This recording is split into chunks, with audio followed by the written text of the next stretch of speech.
Hello and welcome back to Rhode Island Comic Con.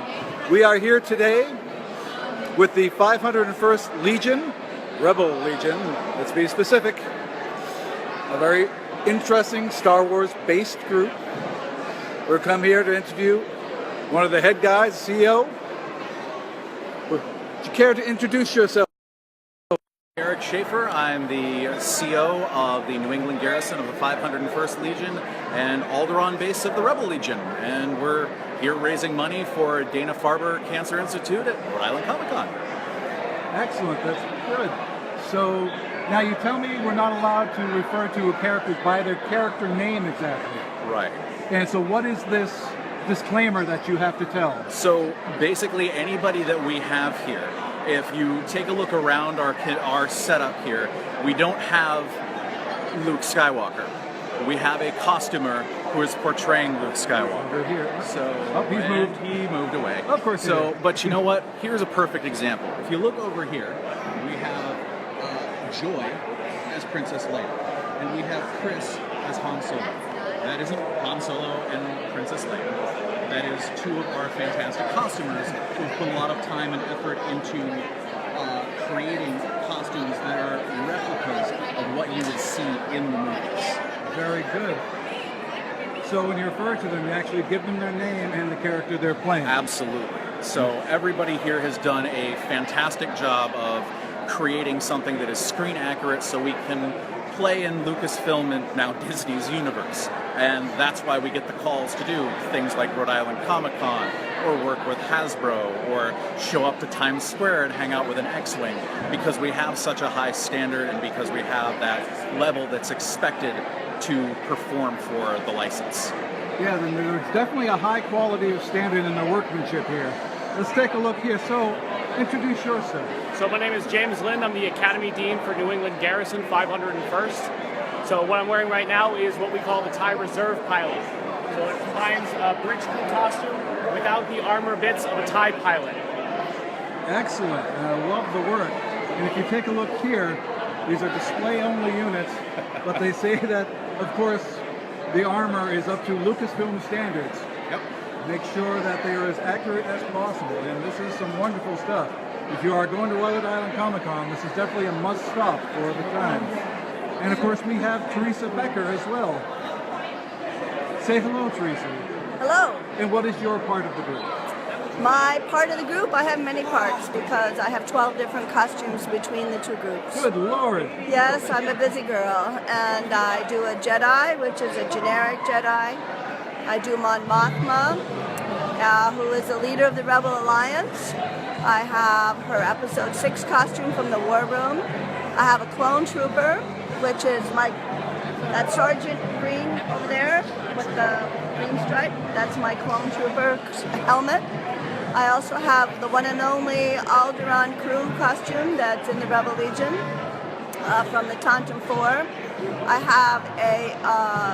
have 3 Mara Jade costumes. So you really don't have a life. No, I'm a retired spend a lot of time individual. doing. Aha!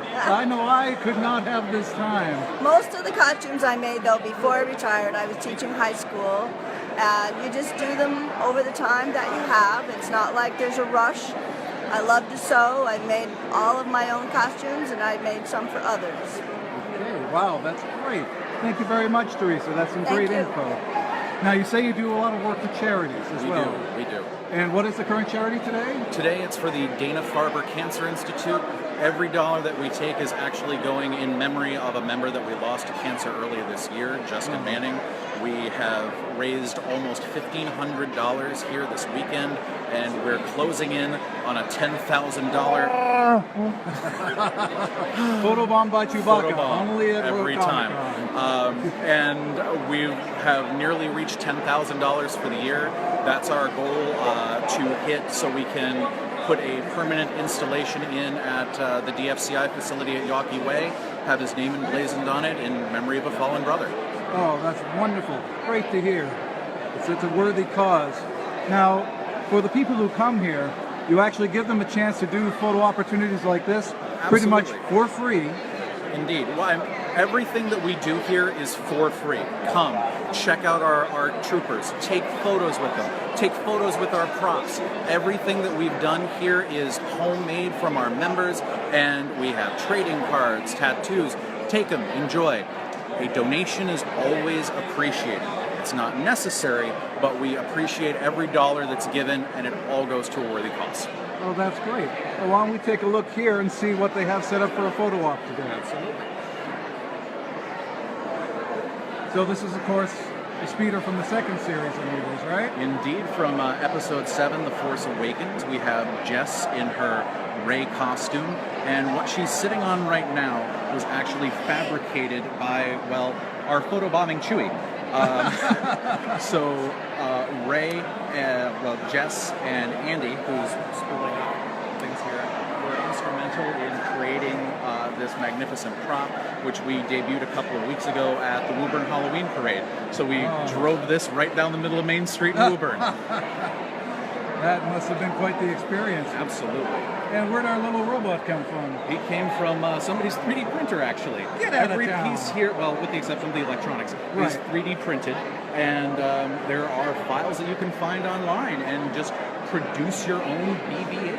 That's And amazing. Your one of our actual work members, is yeah, BB-8 right there. That's he does everything but roll. He's got the sensors, so he'll track your movements. He beeps at you, he bloops at you, and he looks pretty darn cool. He certainly does. Why don't you introduce around to a few of the other people? Absolutely. Well, let's take a look here. Maya, come on over. No pressure. No Not pressure. at all. I do. Nothing yet. Give it time. This is Maya. She is portraying her seventh sister costume today. And this is actually a moment of pride for us here in the New England Garrison because Maya took a lot of time and energy to research this costume. It's the first one that has ever been produced that has reached the standards that we look for within the 501st Legion. She's literally the poster girl for the seventh sister as far as our standards go. I see a lot of leather work. I see some bead work that had to be done, and certainly a lot of sewing as well. Did you do it all yourself? Yes. All right. The only thing I didn't do was the helmet, but it was made by another 501st member in Old Line Garrison, but I did all the 3D printing, the sewing, the finishing. I made my lightsaber as well. It's over there somewhere, but it's not working. Very sorry. Yeah, I know. Oh, don't try to kill anybody tonight. No promises. All right, well, thank you. I would. Come on over, Randy. So, Randy is actually our liaison to the 1st Imperial Stormtrooper Detachment locally. And is this your heavy weapons trooper today? No, it's my regular trooper. Just your regular trooper with the big blaster. Okay, so Randy has been... He's talking about the gun, by the way. And yes. Randy has been fantastic when it comes to getting members into armor and building these things from boots to bucket. He's been producing blasters and backpacks and just making sure that all of our members reach, again, the standard that we're looking for a Lucasfilm licensee. And, just very happy to have people that work as I've tirelessly had the as he pleasure does of to make briefly that talking happen. with Randy a couple times tonight. I love the electronics that you've added to the helmet, Oh, yeah. and the amount of detail in the platform around you is amazing.